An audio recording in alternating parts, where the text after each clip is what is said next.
Bugun O'zbekistonda juda ko'p taqqoslanadigan, lekin ikki xil xarakterga ega bo'lgan avtomashinalar haqida gaplashamiz. Biri zamonaviy ko'rinishga ega, zamonaviy texnologiyalar namoyandasi Ailus L7 hamda o'zimiz o'rgangan o'sha ixchamgina Tracker 2. Dongfeng Ailus L7 zamonaviy, agressiv hamda aerodinamik ko'rinishga ega. Ayniqsa, uni old LED optik faralari unga o'zgacha futuristik dizayn beradi. Bu traktor yo'q, Tracker. Ya'ni klassikani xush ko'radigan, benzin sarfini yoqtiradigan insonlar uchun ajoyib tanlov. Endi bu yog'i mijozni didiga bog'liq. To'xta. O'chir. Endi avtomashinamizni salon qismiga kelsak, birinchi navbatda sizlarni juda ham hayron qoldiradigan sensorli beskulchovoy dostуп tizimi.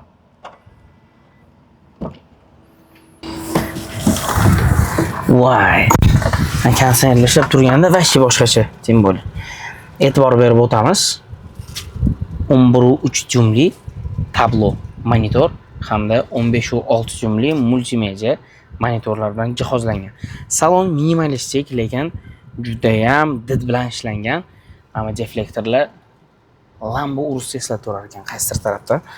Salondagi go'zallik, ichidagi komfortlar o'zini narxi bilan сравнить qiladigan bo'lsak, ancha-muncha konkurentlardan oldinda. Chunki adaptivniy kruz kontrol tizimlari, katta monitorlari hamda mana bu ko'rinish, oddiy barlari ham innovatsiya bo'lyapti. Hadeb paket top tashlasangiz, juda ham chiroyli.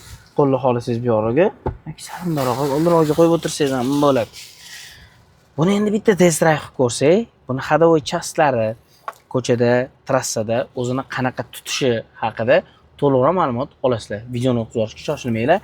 Like va podpiska bosib qo'yish esdan chiqmasin. Ko'pchilik Malibu Tracker minadigan odamlarga e'tibor bersanglar, salonlarini ko'pchilik перетяжка qiladi. Ya'ni mana bunaqa qilib, kojinni qilib tikishadi. Lekin bu zavodskoy eko kojadan ishlangan. Ya'ni bu sovuqdan misol uchun qish kunida koja qotadi bilsanglar, qotgandan keyin ozgina isimasdan o'tirsanglar, koja sinadi. Bu unaqa narsa emas. Bu muzlab qolmaydi, takji kuyib ham ketmaydi. Orqa o'rindiqda o'tiribdi. Hozir men misol uchun operatorimiz o'tiribdi.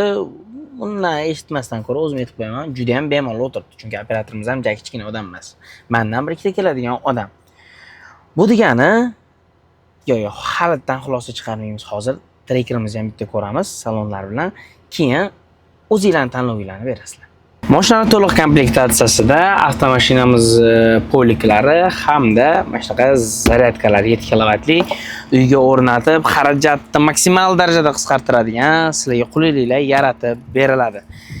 Buni bagajni kattaligiga bitta e'tibor bersanglar, agar Samarqandda bo'lsanglar, kechqurun bu yoqda bulvarga chiqib olib, sekin men bitta o'tirib olib, o'rtoqlar bilan chaqchaq qilsanglar bo'ladi.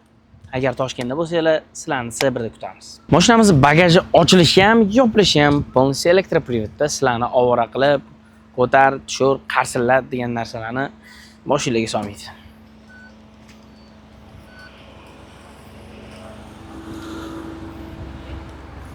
Endi katta bolalarni birashkalari haydaydigan Trackerimizga navbat. Bunda ham beskulchovoy do'sti bor, faqat knopkali.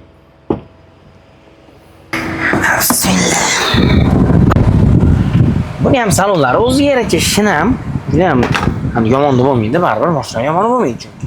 Bunda ham beskulchovoy do'stiplari, klimat kontrol, cruise kontrol, hamma narsasi joyida, konditsionerlari ham chiroyli ishlab turibdi. Endi o'zimizni ko'zimiz o'rgangan chiroyli narsa.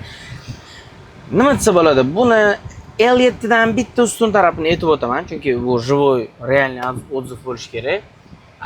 Bunda bor panorama, L7 da yo'q. Endi L7 da bor. Hozir bunga сравнить qilinayotgan pozitsiyasida yo'q. Agar bu taraflama ham L7 ustun bo'lib ketganda, menimcha Trackerga nisbatan dezreklama bo'lib qolishi mumkin edi. Bunda ham kichkinagina 12.6 jumli monitorlari, ajoyib rullari, ozgina kачество masalasida pastroqda tursa ham, kojinli sidenalari bor ekan. Endi avtomashinamizni ota-onalar, bolalarni o'tkazib ketadigan orqa tarafdagi o'rindiqlarga navbatimizni bersak, hozir yana operatorimiz orqa o'rindiqda. Mana realni o'tib qolamiz. Endi kamerani ushlab turibdi, aybga yurmaysizlar. Qanaqa holatda o'tiribsiz hozir? Bo'ladi, yomon emas, faqat sal torroqda L7 ga nisbatan. Mana spinkani tortsangiz ham befoyda deb o'ylaysizmi, nima deysiz? Spinkani tortsa normalniy bo'ladi deb o'ylayman. Lekin ba'zi bir avtomobil tikda. To'g'ri, ko'chada ko'rinish jihatdan rostdan ham ixcham mashina juda ham, lekin salon qismiga to'g'risi unaqa o'tib bera olmaymiz. Ana endi yukxonamizni bitta ko'ramiz, qani? Qanaqa qulayliklar, komfortlar bor ekan. Avtomashinamiz yukxonasi qani? Bu ozgina kuch talab qilar ekan, mayli. Bu elektroprivet emas ekan. Mashinani ko'rinishiga e'tibor bermaysizlar, chunki biz tayyorlamadik, shunchaki trekkerni olib chiqdik obzor qilishga. Lekin bunda bemalol mana qilib o'tirib kofe ichsam ham bo'lmasga, mana bunaqa narsalar halol berib qolar ekan, lekin rostdan ham bagajnik keng, juda ham ajoyib. Sizlarni ozgina urintirib qo'yadigan joyi, bagajda elektroprivet yo'q. Yana nima qulayliklarni aytishga hayronman. Endi bu yog'i o'zingizlarni dedinglar, o'zingizlarni fokusinglar.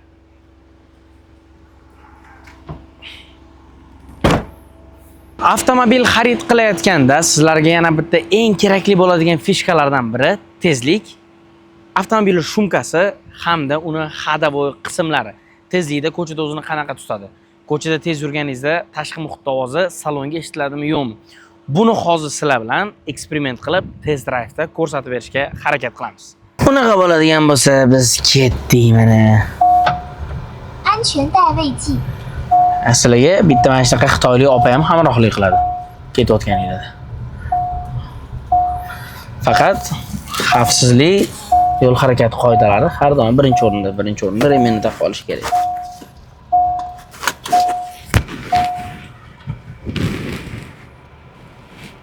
Mana hozir yo'limiz ozgina o'nqir-cho'nqir ekan, shu joylarda ходовой.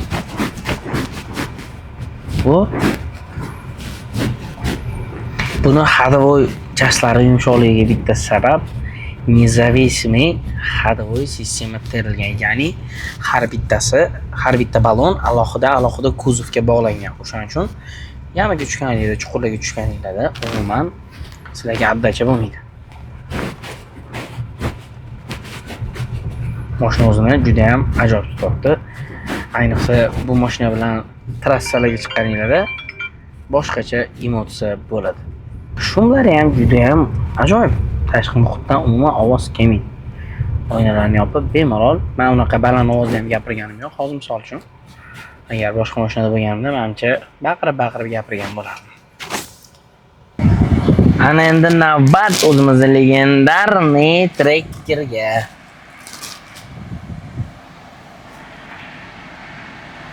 Bu videoni ko'rib trekker yomonlayapti. Trekker olmasligi kerak ekan deb o'ylamanglar. Olish kerak. Endi hammani o'zini fokusi, hammani o'zini didi bor. Kimgadir trekker yoqadi. Lekin to'g'risi, ozgina misol uchun crossover bo'lgandan keyin detallarga jiddiyroq yondashilsa yaxshi bo'ladi deb hisoblayman. Mana bu shaxsiy fikrim. Oddiy misol uchun mana tablon tepasidagi apishkani qarasanglar,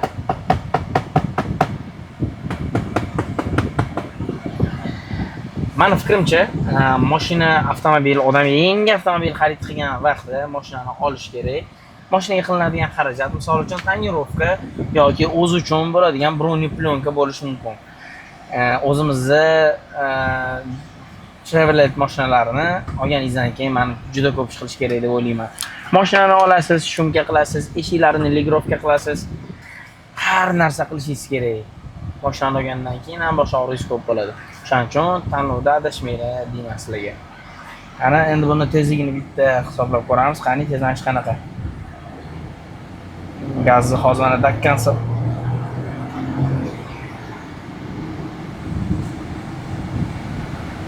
Juda ham razgon olishi ozgina qiyin.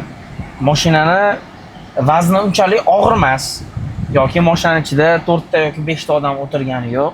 Hozir gazni ko'rgan bo'lsanglar, ovozdan ham bilgan bo'lsanglar kerak. Juda ham oxirigacha bosdim.